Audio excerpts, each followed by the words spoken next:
The distress beacon had been pulsing for 3 weeks before anyone decided it was worth investigating. Anna Chen adjusted her helmet's heads-up display as the salvage shuttle approached the derelict vessel drifting in the asteroid belt between Mars and Jupiter. Beside her, Jixon Hayes ran his scanner over the hull's composition, his brow furrowed in concentration. "That's not any alloy I've seen before," Jixon muttered, his voice crackling through the comm. "The molecular structure it's like crystallized metal. Self-repairing, maybe?" Anna felt her pulse quicken. In 5 years of salvage work, she'd boarded dozens of abandoned ships, mostly human vessels gutted by pirates or crippled by reactor failures. But this was different. The ship's design was all wrong. Elegant curves where human engineering demanded right angles, surfaces that seemed to absorb light rather than reflect it.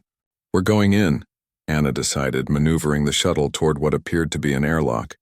Or at least she hoped it was an airlock. The seal hissed as their cutting torch breached the outer door.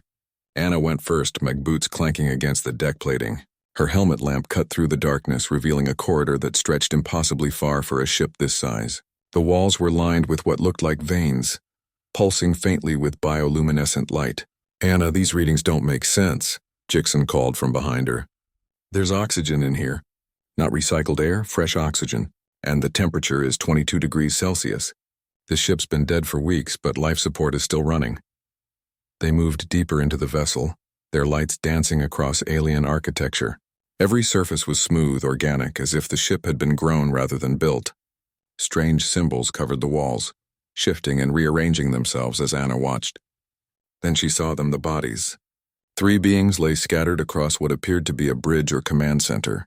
They were tall, perhaps 7 feet, with elongated limbs and skin that shimmered like oil on water. Their faces were almost insectoid, with multiple eyes that had glazed over in death. But what caught Anna's attention wasn't their appearance. It was what surrounded them. Humans. 6 of them, in various states of decay, wearing uniforms from at least a dozen different nations and time periods. Anna recognized an old NASA patch on one, a Chinese National Space Administration insignia on another, even what looked like a Soviet-era cosmonaut suit. "What the hell happened here?" Jixon whispered, his voice tight with fear. Anna approached the central console, where one of the aliens had collapsed.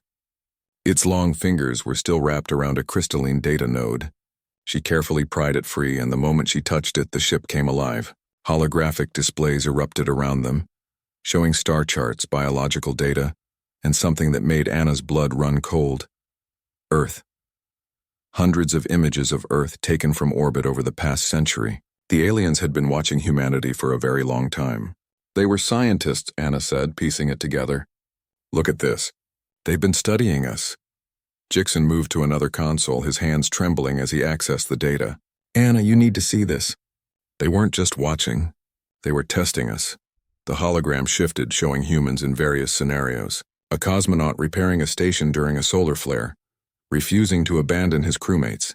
A team of astronauts jury-rigging a carbon dioxide scrubber from duct tape and spare parts. A colonist on Mars crawling 3 kilometers with a broken leg to save her son. They were collecting data on human problem-solving under extreme stress. Jixon continued, his voice growing stronger. "Every single scenario where humans should have given up, should have died. We didn't, we adapted. We survived." Anna's mind raced. The bodies.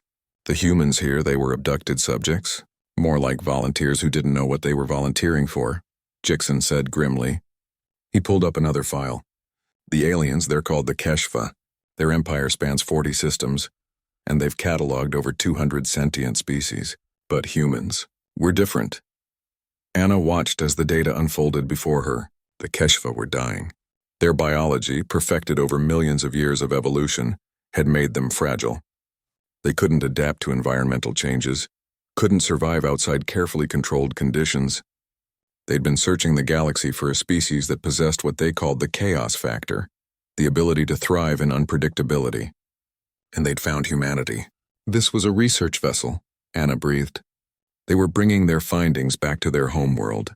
But something went wrong. Jixon pointed to a final log entry time-stamped 2 weeks ago. The translation scrolled across the hologram.